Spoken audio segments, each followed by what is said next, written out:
예수님 시편 기도로 강의를 시작하겠습니다. 성부와 성자와 성령의 이름으로 아멘. 제가 부르짖던 날 제게 응답하시고 저를 당당하게 만드시어 제 영혼에 힘이 솟았습니다. 주님, 당신 입에서 나온 말씀을 들을 때 세상 임금들이 모두 당신을 찬송하게 하소서. 주님의 영광이 크시니 주님의 길을 노래하게 하소서. 영광이 성부와 성자와 성령께 처음과 같이 이제와 항상 영원히 아멘. 성부와 성자와 성령의 이름으로 아멘. 안녕하세요. 강영욱 루치아입니다. 1강의에서 가톨릭 여성들이 어떻게 하면 복음의 열정을 가지고 기쁘고 활기차게 활동할 수 있을까라고 하는 화두를 가지고 시대의 변화에 대한 강의를 하였습니다. 시대의 징표를 읽어내는 작업으로 이번 시간에는 여성들은 어떻게 변화하고 있는지를 살펴보려고 합니다. 자, 오늘 강의는 여성들의 정체성에 관한 인식, 그리고 두 번째, 오늘날 주목받고 있는 여성 리더십, 그리고 가톨릭 교회 안에서 여성들은 현재 어떤 문제의식을 가지고 있는지를 좀 살펴보도록 하겠습니다. 21세기가 시작되면서 인류 역사가 제3의 물결의 흐름을 타고 지식 정보 사회로 접어들었다 하는 것은 1강의를 들으신 분들은 지금 쉽게 이해하시겠지요. 이런 시대 변화 속에서 여성들의 위상과 역할이 변화하고 있습니다. 농경사회 그리고 산업사회에서 여성들은 주로 어머니 역할이라든지 아니면은 아내의 역할 혹은 며느리의 역할, 딸의 역할, 이런 역할에 대한 이야기들이 강조되었습니다. 그러나 오늘날 21세기 제3의 물결 시대에 오게 되면 핵 개인의 시대, 그래서 개인의 정체성에 대한 질문이 가장 중요한 질문으로 떠오르고 있습니다. 나는 누구인가? 인간이라면 누구나 스스로에게 묻는 근원적인 질문입니다. 자, 과거 시대의 여성들은 내가 누구인지에 대한 질문을 할 겨를이 없이 역할에 충실해야만 했습니다.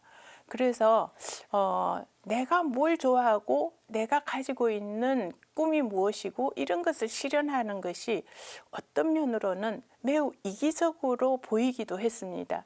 자신에 관한 것을 내세우지 않고 가족을 위해서 희생 봉사하는 것이 여성의 미덕이라고 칭송을 받기도 했습니다. 그래서 제1의 물결 시대, 제2의 물결 시대에 여성들에게 가장 중요한 것은 자신의 역할을 충실히 이행하는 것이었죠. 대가족 제도에서는 남성 중심의 가부장 사회였기 때문에 여성이 해야 하는 가장 중요한 역할은 아들을 낳아 대를 잇는 일이었습니다. 그러니까 태어나면서 아버지의, 결혼하면서 남편의, 그리고 결혼하고 나서는 아들에게 의존해서 사는 여성의 존재, 삼종지의라고 하는 것이 있었습니다.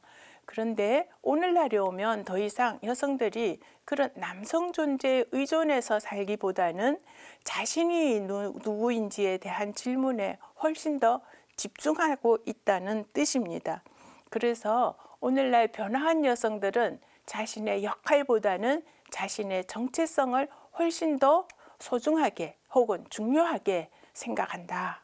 이렇게 그 변화를 말씀드릴 수가 있겠습니다. 자신의 정체성을 묻는 여성들은 자신의 자아 실현을 위해서 이제는 결혼도 필수가 아니라 선택이라고 말합니다. 자녀를 출산하는 것도 필수가 아니라 선택이라고 말을 합니다. 그것은 나의 자아 실현이 가정이나 남편이나 자녀보다도 더 소중하다라고 생각하고 있는 것이지요. 그리고 자신의 능력을 개발하고 발전시켜서 경제력을 갖는 것이 중요한 시대가 되었습니다. 경제력을 가진 여성들은 이제 독립적 주체가 되어서 가정을 이루었다 하더라도 이혼하는 것에 대한 두려움이 과거보다는 많이 줄어들었습니다. 그래서 이렇게 바뀌게 되는 변화하는 여성들에 대해서 우리가 좀 살펴볼 필요가 있겠습니다. 이것도 시대의 징표로서 우리가 읽어야 되겠지요. 여성에게 리더라고 하는 말을 쓰게 된 것은 매우 최근입니다. 1985년에 처음으로 페미닌 리더십이라고 하는 책이 나오게 되는데요. 로든이라는 사람이 비즈니스에서 성공하려면 이 페미닌 리더십을 잘 활용해야 된다, 이런 주장을 처음으로 한 겁니다. 여성 리더십이라고 하는 용어가 이제 공식적으로 혹은 학계에서 사용되기 시작하였다. 그 이전에는 이것이 상용화되지 않았습니다. 왜? 리더라든지 리더십은 당연히 남성의 영역이라고 간주되었기 때문입니다. 그래서 저 사람이 우리 사회의 리더야 라고 하면 성에 있어서 사람들은 질문하지 않고 당연히 그것은 남성의 목. 제가 초등학교를 다닐 때는 반장은 남자가 해야 한다, 부반장은 여자가 해야 한다, 이런 약간의 룰이 있었습니다. 그러니까 여자가 반장을 하면은 보통 그냥 상식적이지 않은 일인 거예요. 모든 사람들이 그걸 이상하다고 여기는 시대였습니다. 그러니까 당연히 반장은 남자, 부반장은 여자, 앞에서 이끌고 나가는 사람은 남자, 여자는 옆에서 보조하고 협력하는 그런 이제 보조자, 이렇게 생각을 한 것입니다.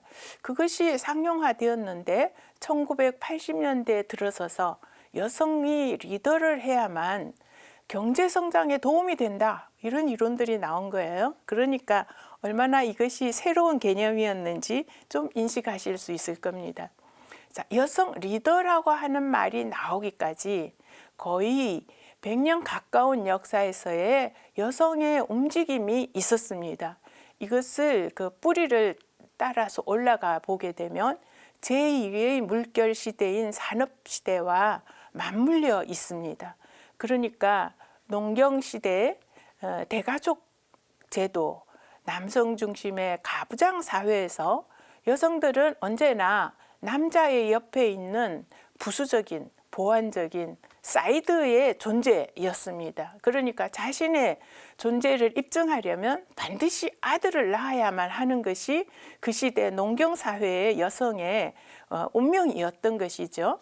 그러나 이것이 이제 산업화가 되고 그 산업화 과정에서 왕정이 무너지고 그리고 시민들이 힘을 갖게 되면서 자신들의 대표를 의회에 보내게 되고 그리고 자신들의 의견을 반영하는 정책들이 결정이 되고 이런 과정을 19세기 초반에 이루게 됩니다. 시민사회로 변화하는 과정에서 사람들에게는 평등의식이라는 것도 생기고요. 그리고 그 시민들이 자신들의 의사를 반영해서 정책을 결정짓는 민주사회로 바뀌게 됩니다. 그 과정에 시민은 남자만 시민이다라고 하는 것이 초창기의 인식이었습니다. 여자들의 의견은 남편에게 대신 맡기면 돼. 그러니까 여자에게 구태여 그런 투표권을 줄 필요가 없어 라고 하는 것이 초창기 서구 산업사회에서의 현상이었습니다. 그런데 농촌에서 이농을 해서 도시에 와서 살면 제가 앞에서도 말했듯이 이 산업시대에 남자들은 나가서 일을 하고 돈을 벌고 여자들은 가사 일을 하고 아이를 기르면서 가정에 있어야 하는데요. 그래도 어느 정도 중상층 가정에서는 이것이 유지가 되지만 가난한 가정에서는 여자도 나가서 돈을 벌어야만 했습니다. 그러다 보니까 이 여자들이 공장에 가서 이제 열악한 환경에서 일을 하는데 남자와는 차별된 임금을 받게 되는 것입니다. 일에 있어서도 훨씬 더 남성보다는 더 많은 노동을 하고 값싼 노동력으로 자신의 이제 일을 해야만 했던 그런 현실들이 있었습니다. 이 여성들이 이런 근로 조건에 대한 개선을 요구하려고 하면 이게 자신의 입장을 대변할 수 있는 어떤 참여의 기회가 없다 보니까 여자도 정치에 참여해서 우리의 목소리를 내자라고 하는 의식이 싹트게 됩니다. 1920년대에 비로소 산업혁명이 일어났던 영국을 중심으로 해서 우리에게 투표권을 달라. 혁명을 우리가 남자와 함께 일으켰다면 여자에게도 당연히 정치에 참여할 수 있는 투표권을 줘야 되는 것이 아니냐. 이런 이제 운동을 전개했습니다. 많은 반대와 거센 저항에 부딪혀서 그 여성들은 목숨을 걸고 투쟁해야만 했습니다. 투표권을 얻기 위해서 감옥에 갇히기도 했습니다. 범법자가 된 것이죠. 당시의 상황에서. 그럼에도 불구하고 여성들이 치열하게 그 운동을 전개한 결과 우리가 오늘날 당연하다고 누리는 그 투표권, 참정권의 기회가 획득되는 그런 시기가 있었습니다. 투표권을 얻은 여성들, 그 다음으로 주장하는 것은 우리도 똑같이 교육을 받을 수 있도록 해달라. 남자만이 교육을 받는 것이 아니라 여자에게도 교육받을 수 있는 기회를 달라. 이렇게 이제 교육에 대한 권리를 주장하게 됩니다. 1차 여성운동이라고 말을 합니다. 1차 여성운동은 정치에 대한 참정권과 투표권이죠. 교육에 대한 기회균등을 요구하는 것이 1차 여성운동이었습니다. 자, 그래서 나라마다 그 연대는 달랐지만 그러나 차츰차츰 여성들이 자신의 권리들을 주장하는 시기를 거쳐서 투표권과 그리고 교육의 기회를 얻게 되었습니다. 한국의 경우에는 조금 사정이 다른데요. 이 시기가 우리는 일본의 일제 식민지 시대였습니다. 그러다 보니 신여성들이 나타나서 교육의 기회는 가졌는데 투표권을 주장할 수 있는 상황은 아니었습니다. 대신 한국 여성들은 일본의 식민지에 저항하는 독립운동에 가담을 합니다. 그렇게 돼서 우리나라는 투표권보다는 항일 투쟁으로 여성들이 자신의 그런 정치적 참여의 기회를 얻었던 것이죠. 자, 1차 여성운동이 서구와 한국은 그런 방식으로 약간 다르긴 하지만 그러나 1차 여성운동에서 여성들은 자기도 이제 시민의 한 사람이다라고 하는 것을 주장하게 되었습니다. 자, 그런 다음 좀 이제 어느 정도 소강 상태였다가 1960년대에 또다시 거센 하나의 여성운동이 일어나게 됩니다. 이 1960년대 이때 왜 갑자기 2차 여성운동이 시작되었는가라고 하는 여러 가지 요인 중에 한 가지는 이 당시에 피임약이 개발이 되었습니다. 그러니까 피임약을 통해서 이제 출산을 조절할 수 있는 여력이 생긴 것입니다. 그 이전에는 투표권과 교육권을 가지고 있다 하더라도 결혼을 하고 자녀를 출산하다 보면 5명 이상, 10명, 12명의 자녀를 낳다 보면 여자의 일생은 끝나는 것이죠. 그러니까 사회에 참여할 수 있는 그런 어떤 그 시간이 없었습니다. 그러나 1960년대에 여성들이 아이를 낳기보다는 나는 일을 하고 싶다. 이런 소망을 가진 여성들이 출산을 조절하면서 사회활동으로 뛰어들게 됩니다. 그리고서 사회활동을 하다 보니 그 사회 안에는 법이나 조직이나 제도 혹은 인간의 사고방식 속에 무의식적으로 여성을 차별하는 벽이 존재했던 겁니다. 그래서 태어나는 것은 남자 여자로서 태어나는 것 구별이라고 말하지만 사회적으로 제도적으로 여성을 차별하는 것은 우리가 이건 개선해 나가야 한다라고 하면서 2차 여성운동에서는 젠더 의식이 생겨납니다. 말하자면 태어나면서 남자로 여자로 태어나는 것은 섹스, 성별이라고 하는 생물학적 결정론에 해당하지만 그러나 우리 사회가 만들어 놓은 문화적 장벽, 이런 제도적 장벽, 이것은 우리가 얼마든지 평등의 문화로 바꾸어 갈 수 있다. 그래서 이 젠더의 영역은 우리가 차별을 없애자라고 하는 것이 바로 2차 여성운동의 시발이었습니다.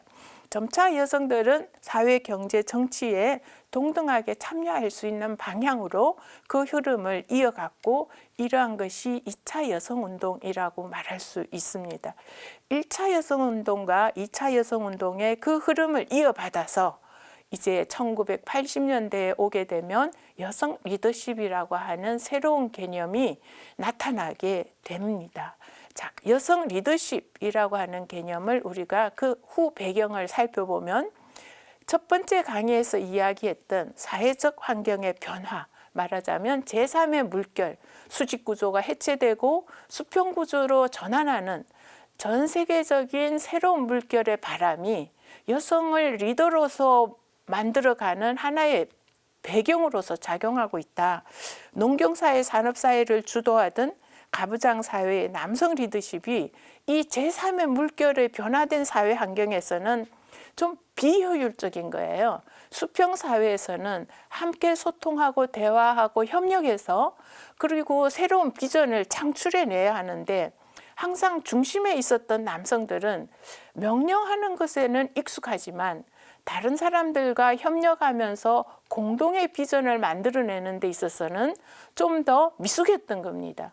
그렇게 되니까 이 시대의 새로운 흐름에서는 여성들이 다른 사람들과 대화하고 소통하고 그리고 협력하면서 비전을 만들어내는데 훨씬 효율적이다.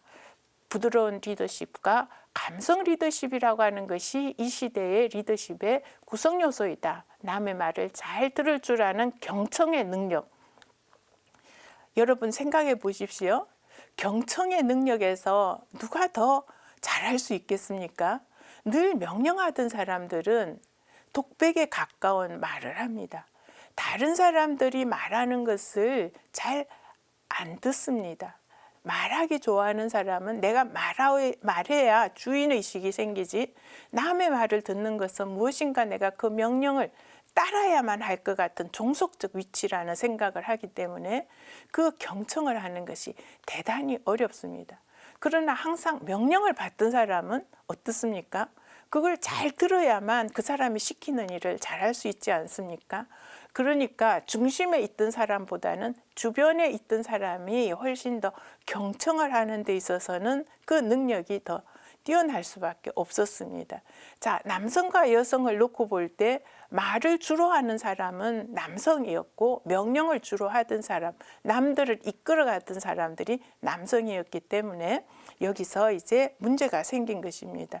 그래서 이제 새로운 리더십으로는 여성에 대한 그 주목이 여기 사회 환경의 변화에서 있었고요.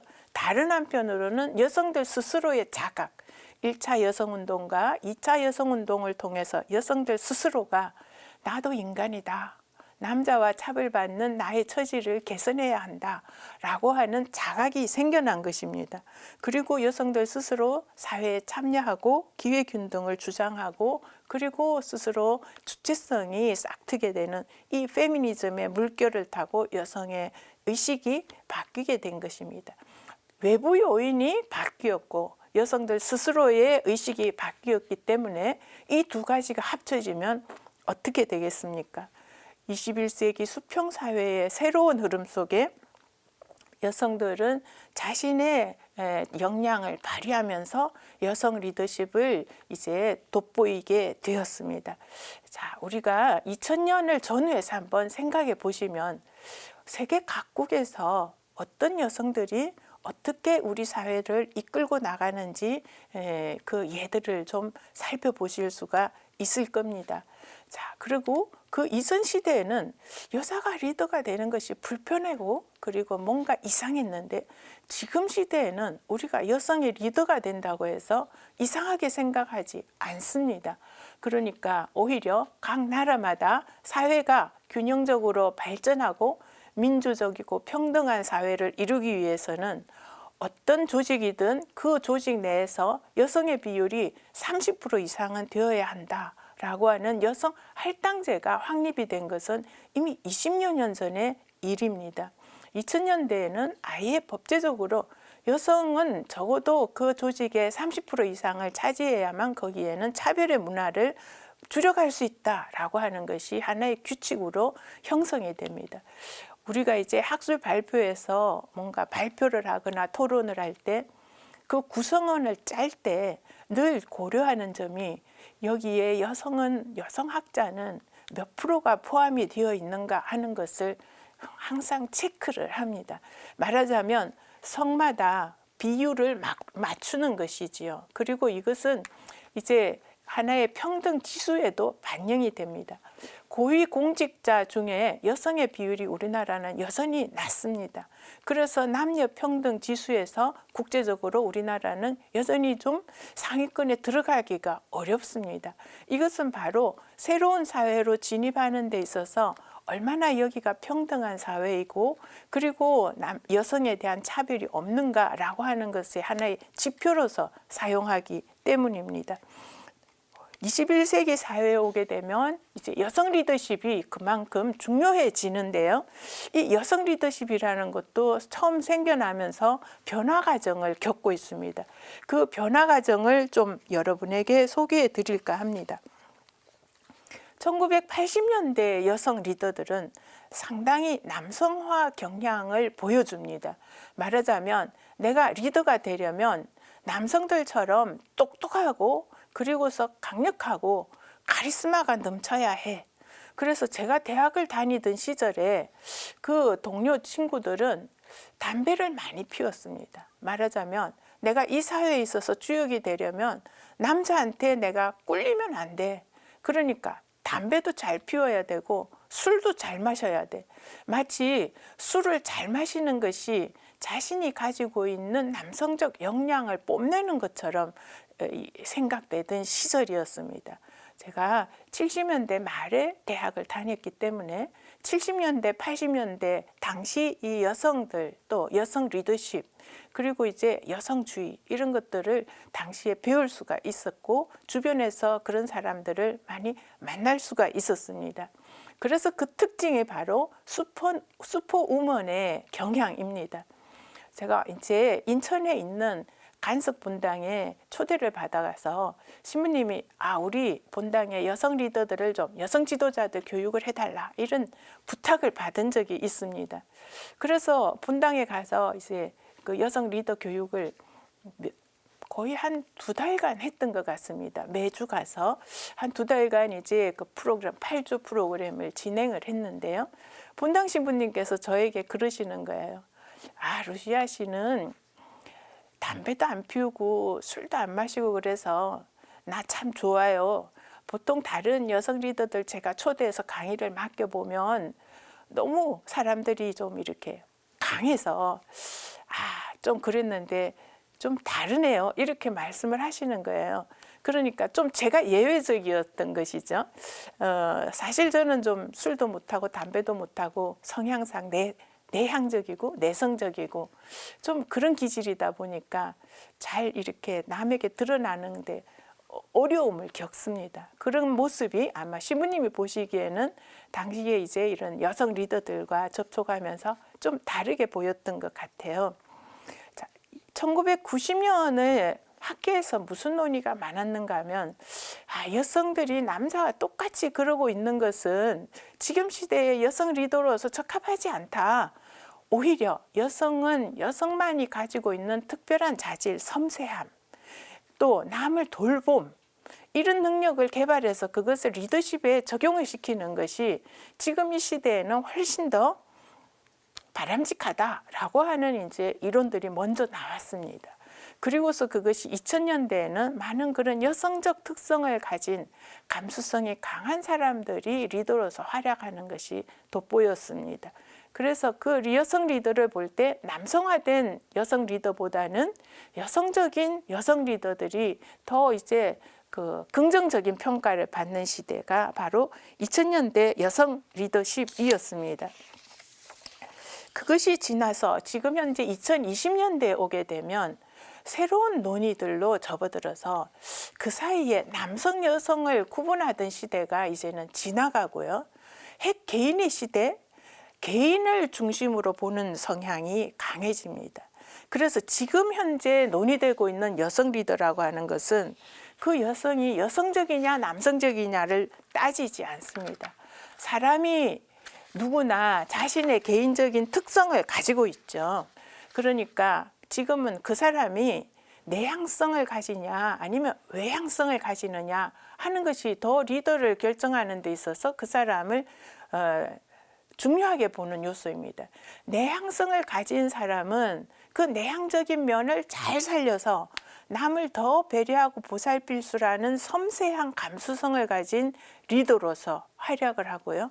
외향성을 가진 리더라면 자신의 외향적인 특성을 살려서 다른 사람과 소통하고 대화하고 협력하고 활동하고 이런 방식으로 리더십을 키우고 나가는, 남성이라 할지라도 그 남성이 내향적인 사람이다 그러면은 앞에 나서서 하기보다는 전체를 아우르면서 섬세하게 조직을 관리하는 능력을 길러줘야 하고, 그 남성이 카리스마 넘치고 그리고 외향적인 성격을 가졌다라고 한다면 앞에 나서서 투쟁도 하고 그리고 사람들을 이끌어가고 기운을 팍팍 주는 이제 이런 또 리더로서 성장해 가야 한다는 거예요. 그러니까 지금의 리더십은 어떤가 하면요, 내가 나를 어떻게 잘 개발해서 어떤 리더로서 성장해 나가느냐 이것이 중요하지, 그 사람이 남자냐 여자냐 하는 것은 그다지 중요하지 않다.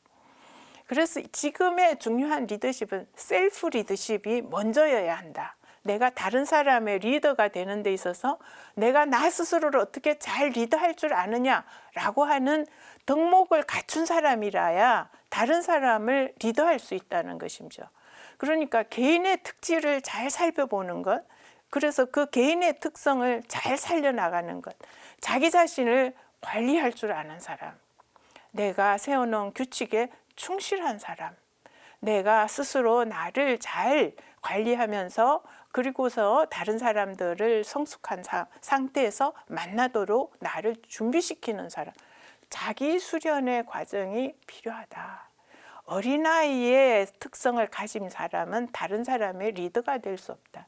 이제 이 리더십 이론에서 한 가지 소개하자면, 가장 나쁜 형태의 리더는 무엇인가 하면 자기가 아직 성숙하지 못한 거예요.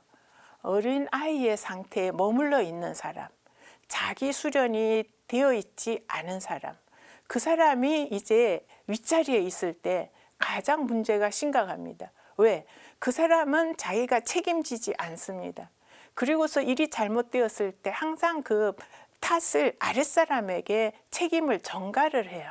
그것은 그 사람이 성숙한 리더가 아니기 때문입니다. 인간적으로 성숙하지 못한 사람이, 그 사람이 그 조직의 리더가 되어 있을 때 그 조직은 망하는 겁니다.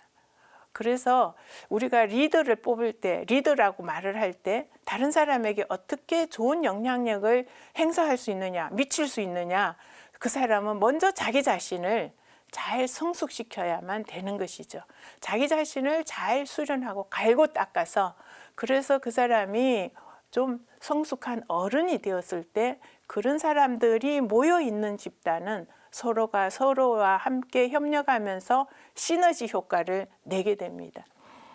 요즘 이제 기업에서 사람을 뽑을 때 가장 먼저 무엇을 보는가 하면 바로 저 사람이 어떤 경우에도 스스로 그 역경을 헤쳐나갈 수 있는 내적 힘을 갖춘 사람인가 하는 것을 중요한 요소로서 봅니다. 자기 스스로 그것을 이겨나갈 수 있는 사람이 아니라면 지금은 어느 조직에서도 그 사람이 문제를 일으키게 되죠. 왜? 지금은 어떤 한 사람이 이끌어가면서 명령을 하고 복종을 하는 시대가 아니라 각 개인이 자신의 역량들을 발휘하면서 함께 그것이 협력하면서 시너지 효과를 내야 하는 단계인데, 그런데 그 사람이 스스로 이 어려움을 이겨낼 수 있는 내적 능력이 갖춰지지 않았다? 그럼 그 사람이 그 조직에 들어오게 되면 그 조직은 효율성이 떨어지게 되는 겁니다.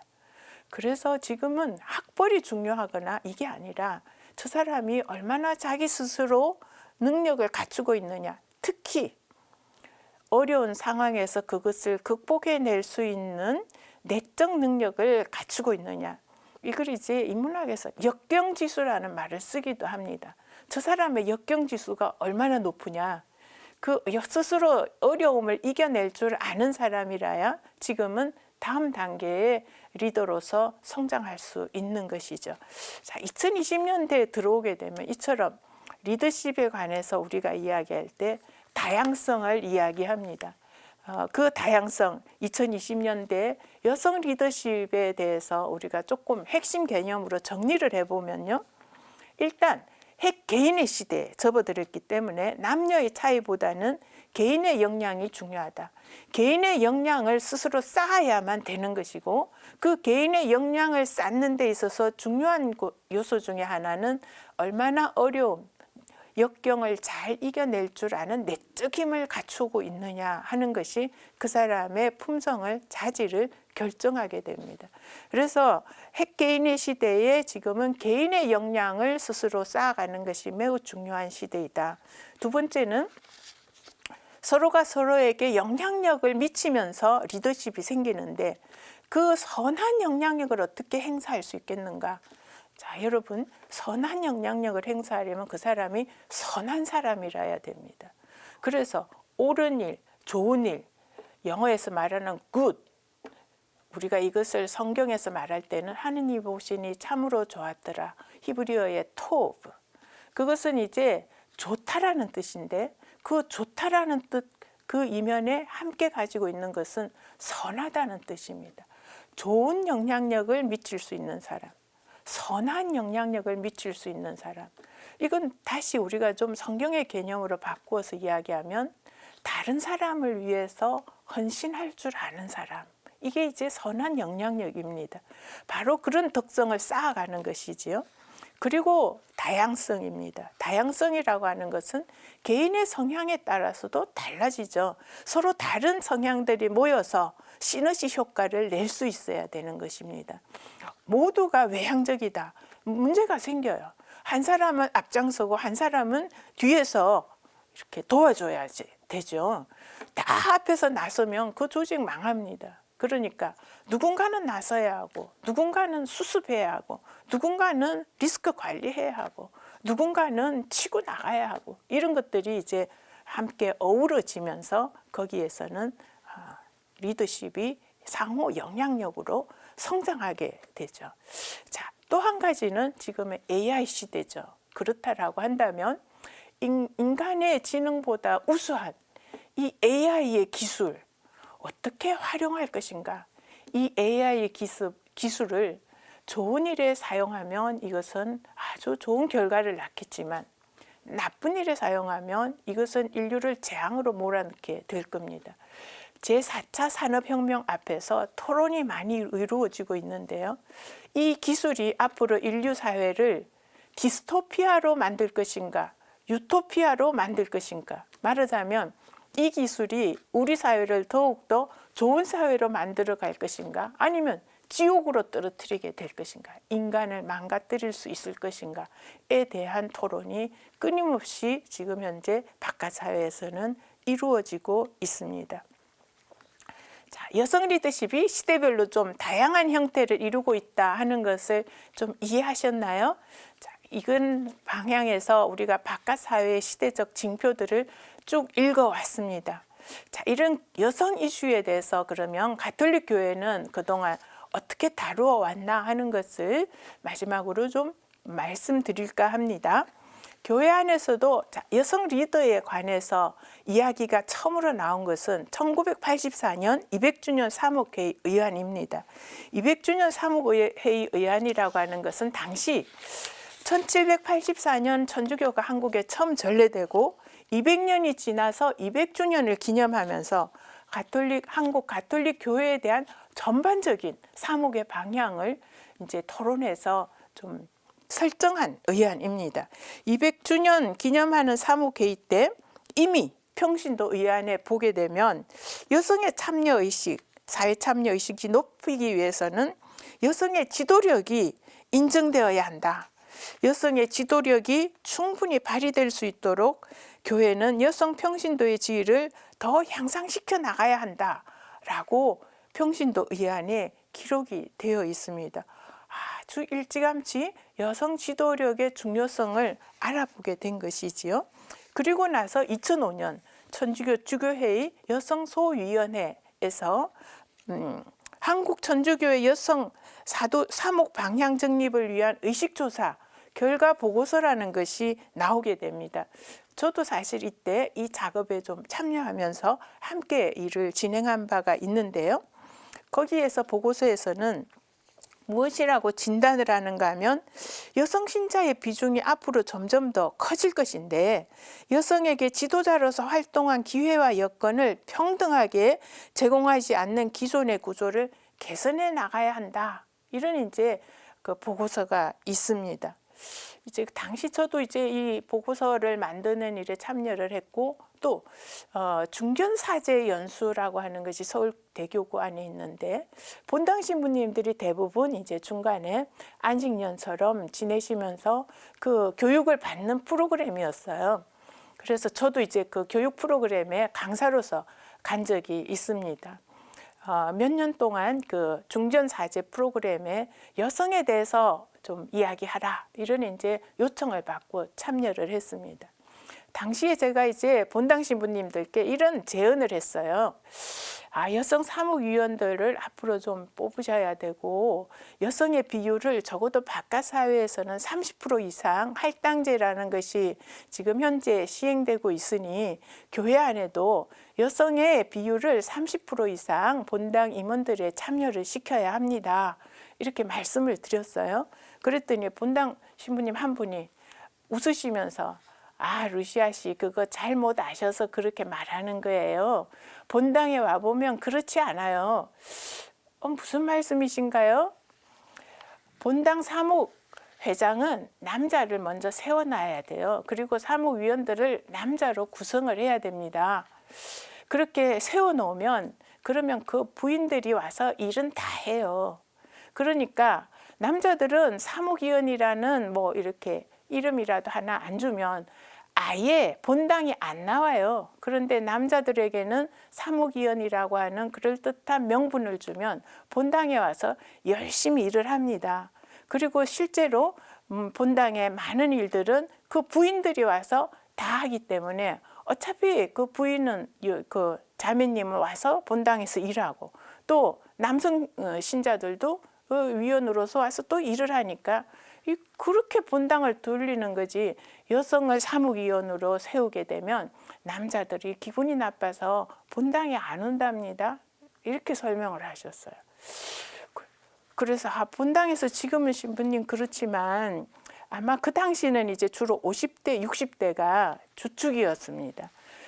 그런데 지금 30대, 40대 여성들에게도 남편이 사무위원이라고 해서 본당에서 일을 할까요? 그럴 것 같지 않은데요. 라고 제가 말씀드렸어요. 자, 그리고 나서 우리 교회가 어떻게 바뀌어 갔는가 살펴보면 그때 구조에서 크게 바뀐 것 같지가 않습니다. 말하자면 여성들이 리더로 나서는 것에 대해서 교회 내에서는 그다지 호의적이지 않다. 역시 지금까지도 그렇다는 것을 우리가 확인할 수 있는데요. 재작년에 걸쳐서 제16차 세계주교 시노드를 우리가 하지 않았습니까? 친교, 참여, 사명이라는 그 모토를 걸고 여기에서 함께 걸어가면서 대화를 나누면서 교회가 앞으로 어떻게 가야 할지 서로 토크, 이야기하자 하는 겁니다. 함께 걸어가면서 시노드, 호도스가 길이고 신이 함께거든요. 그러니까 함께 걸어가면서 우리가 이야기를 해보자. 이 특강도 둘레 특강 아닙니까? 둘레길을 걷듯이 걸어가면서 우리 토크를 좀 해보자 이런 의미일 것 같아요. 그것이 교회이죠. 그래서 제16차 세계 시노드를 개최를 해서 정기총회를 거치고 한국교회의 종합의견서가 2024년도 5월에 제출이 되었습니다. 그 종합의견서의 내용을 우리가 읽어보면 현재 한국교회의 현주소를 좀 알 수가 있습니다. 그 안에 여성과 관련된 내용을 제가 조금 뽑아왔는데요. 그 안에 교회의 삶과 사명 안에서 여성들 해서 한국교회 교적상 신자 비율 여성 신자가 더 높아. 높아요. 항상 그랬습니다. 여성 신자 비율이 더 높아요. 미사 참여에도 적극적으로 활동하는 여성 신자들이 훨씬 높죠. 선교 사명 안에서도 여성들은 많은 일들을 합니다. 그에 비해 리더십과 전례 분야에는 여성들의 참여가 제한되어 있는 실정이다. 여성 리더십에 대한 그런 이제 공식적인 문서에는 이미 1984년도부터 거론이 되어서 여성 리더십을 함양해야 한다라는 지적들이 있었지만 우리 교회 현실에 들어가 보면 변화가 하나도 없는 것 같습니다. 예를 들어서 성체 분배 직무의 경우 남성들에게만 수여하는 경향을 보인다. 사목평의회 회장이나 단체장도 대부분 남성이 맡고 있다. 아직까지 많은 신자들이 여자가 본당 사목회장을 맡거나 성체 분배를 수행하면 어색함과 거부감을 가지고 있고 고정관념이 존재한다. 고정관념이라는 것은요, 반장은 남자가 고 부반장은 여자가 해야 한다는 그 고정관념을 교회 안에는 여전히 가지고 있다는 소리입니다. 여자가 나서게 되면 매우 어색해야 합니다. 인천교구 시노드를 할 때 제가 거기에 참여를 해서 인천교구 시노드에서 이제 나온 제안 중에 하나가 무엇인가 하면 성체 분배자의 여성 신자도 이제는 참여하게 해야 한다라는 의안이 하나 올라갔어요. 그리고서는 이제 함께 다 모여서 주안성당인가 그랬는데요. 거기에 모든 대의원이 모여서 이제 토론을 하고 이제 표결을 하는데, 토론할 때 여성에게 성체 분배자 수여식을 하는데 제일 먼저 나서서 반대한 사람이 누군가 하면 여성 평신도였어요. 당시 저는 상당히 놀랐습니다. 여성 평신도가 나가서 뭐라고 발언을 하는가 하면 성체를 분배하는데 여성 신자가 화장을 짙게 하고 그리고 성체를 분배하면 모시는 사람이 분심이 들 것이다. 그래서 여성이 성체 분배자가 되는 것을 나는 반대한다. 이렇게 발언을 하더라고요. 자, 그러니까 그것은 보나마나 표결에서 반대가 되겠죠. 그래서 그때 당시에 좀 저는 놀란 적이 있습니다. 지금까지도 이제 교회는 그 현실에서 머물러 있다. 그 현실에 오랜 시간 고착 문화를 변화시키려면 우리가 의식적인 노력, 아까 그 여성들의 움직임의 두 가지였죠. 사회 환경이 변화되고 여성들 스스로의 의식이 변화되는 그 두 개가 합쳐졌을 때 여성 리더라고 하는 개념이 나타났다라는 말씀을 드렸는데요.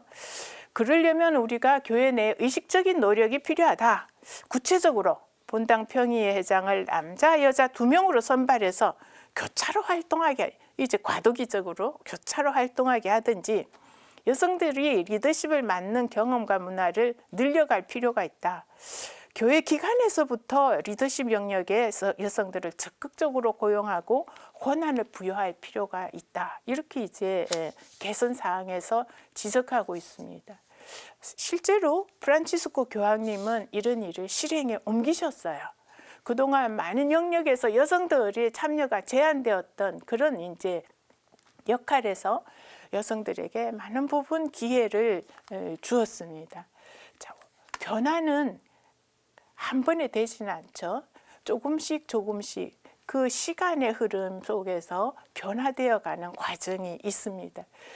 페미니즘의 물결도 1차 여성운동이 1920년대였으니까요. 지금의 100년의 역사를 가집니다. 우리가 의식이 바뀌는데도 이렇게 오랜 시간, 100년의 시간이 걸렸고, 그리고 사회 환경의 변화도 이것은 이제 시대의 흐름이죠. 그 흘러가는 것이 있습니다. 그러면은 그 변화된 사회 안에서 교회는 복음을 선포하기 위해서 어떻게 적응할 것인가 하는 것을 고민해야 되는 것입니다. 이 고민해야 되는 지점에서 지금 걸려 있는 것이 바로 여성 리더십이라는 것을 말씀드리고 싶습니다. 왜 교회, 본당이나 교구에서 여성들이 신앙의 열정을 가지고 기쁘게 그리고 아주 활기 있게 참여하고 있지 못한가? 그것은 바깥 사회의 흐름과 교회 안의 환경이 서로 통하지 않기 때문입니다. 60대, 70대 여성들은 사고방식 자체가 산업시대에 머물러 있습니다. 그러니까 산업사회에서는 여성이 남성의 보조 역할을 하는 것, 남성에게 복종하는 것, 순종하는 것, 이거 뭐 좀 이상하지만 참을만 하다, 할만하다. 남편이 사무회장이면 뭐 싫어도 어떻게 가서 해야지. 안 그러면 누가 그 일을 해? 라고 합니다. 그래서 아직까지도 본당이 돌아가요. 그런데 그 일을 하는 사람들의 연령층은 산업시대의 제2물결 시대 사람들이라는 겁니다. 자, 앞으로 교회는 어떤 물결을 타야 하는가 하면 제3의 물결을 타야 하고 이미 우리는 그 와중에 와 있습니다. 제3의 물결 시대에 속해 있는 30대, 40대 여성들이 교회에 와서 활동을 하려면 그들에게 복음화를 이룰 수 있는 어떤 것들을 주어야만 되죠. 모티브를 제공해야 됩니다. 자, 사무회장이 남편이니까 와서 일하시오라고 하면 이 제3의 물결 시대의 지식 정보 사회의 여성들은 호응하지 않습니다. 그러면은 이 여성들에게는 뭘 주어야 하는가? 당신이 복음의 주인으로서 사명을 얻어서 그러니까 복음화를 이루기 위해서 리더십을 발휘하시오. 그러면 매우 창의적인 방식으로 와서 무언가 할 것입니다.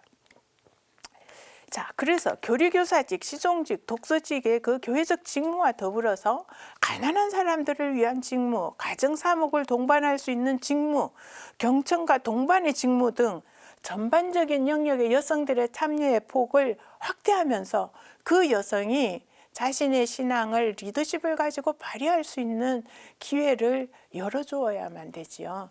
명령을 해서는 안 됩니다. 지금 명령을 해서 그것을 따르라고 하는 것은 매우 구시대적 발상입니다.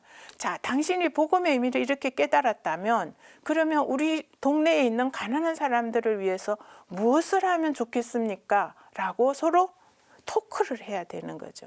서로 의견을 모아야 됩니다. 서로 창의적인 생각들을, 아이디어를 만들어내야 됩니다.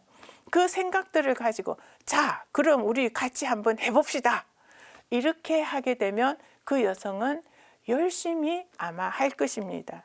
자, 교회의 변화 제16차 세계 주교 시노드를 우리가 지금 현재 거치면서 한국 교회의 문제점도 보았고 개선할 사항도 이미 보고서에 다 담아 놓았습니다. 자, 여성들을 활동하는 여성 비율에 비해서 리더십이나 전례 참여가 너무 적으니까 이걸 늘려가야겠죠. 여러 가지 교회 직무에 여성들이 참여할 수 있도록 해주어야 합니다. 사무평의회 회장이나 단체장도 여성이 할 수 있게끔 길을 열어야만 되죠. 그리고서는 내부적으로는 남녀 평등 문화에 대한 생각들을 우리가 이건 대단히 복음적이죠. 창세기부터 시작이 돼서 예수님 누구나 만인 평등 사상을 선포하신 분입니다.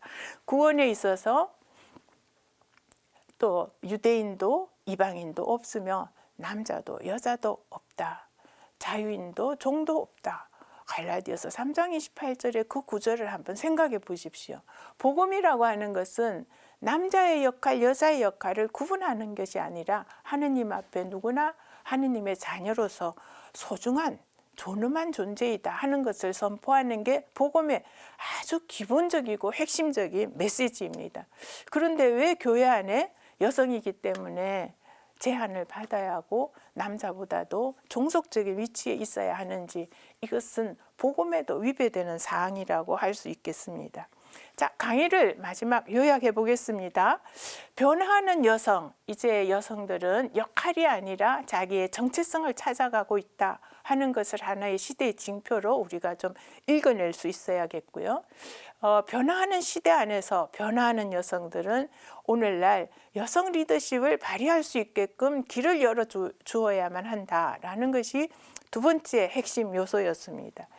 여성 리더십이 1980년대부터 2020년대까지 오면서 매우 다양한 형태의 여성 리더십이 지금은 이제 이야기가 되고 그리고 여자다 남자다라고 하는 구별을 떠나서 인간이라면 누구나 갖추어야 할 품성, 덕성으로서의 자기의 자질을 개발하고 그리고 그것이 선한 영향력으로 퍼져나갈 수 있게끔 리더십을 발휘할 수 있는 길들을 다양하게 열어주어야 한다라고 하는 것이 세 번째 핵심 요소였습니다. 우리 교회 안의 여성 리더십은 어떤 방식으로 현재 진행되고 있는가?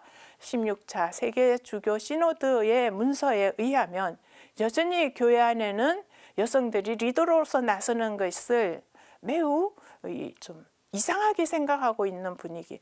여자라면 뒤에서 조용히 협력자로서 남아 있어야지, 봉사자로서 남아 있어야지, 앞에 나서서 리더로서 활동하는 것은 어색하다. 이렇게 보는 문화가 여전히 교회 안에 팽배해 있다는 것을 우리가 이제는 의식해야만 되겠습니다. 바로 이런 점들을 우리가 문제로 삼으면서 교회 여성 리더십을 이루기 위해서 다음 강의에서는 성경의 전성으로 들어가고 그리스도교 전성으로 들어가서 복음을 만난 여성들은 어떤 방식으로 자신의 삶을 일궈갔는지를 살펴보려고 합니다. 네, 마침 기도로서 성모송을 바치고 이 두 번째 강의 마무리하도록 하겠습니다. 성부와 성자와 성령의 이름으로 아멘. 은총이 가득하신 마리아님 기뻐하소서. 주님께서 함께 계시니 여인 중에 복되시며 태중의 아들 예수님 또한 복되시나이다. 천주의 성모 마리아님 이제와 저희 죽을 때 우리 죄인을 위하여 빌어주소서. 아멘. 성부와 성자와 성령의 이름으로 아멘. 경청해 주셔서 감사합니다.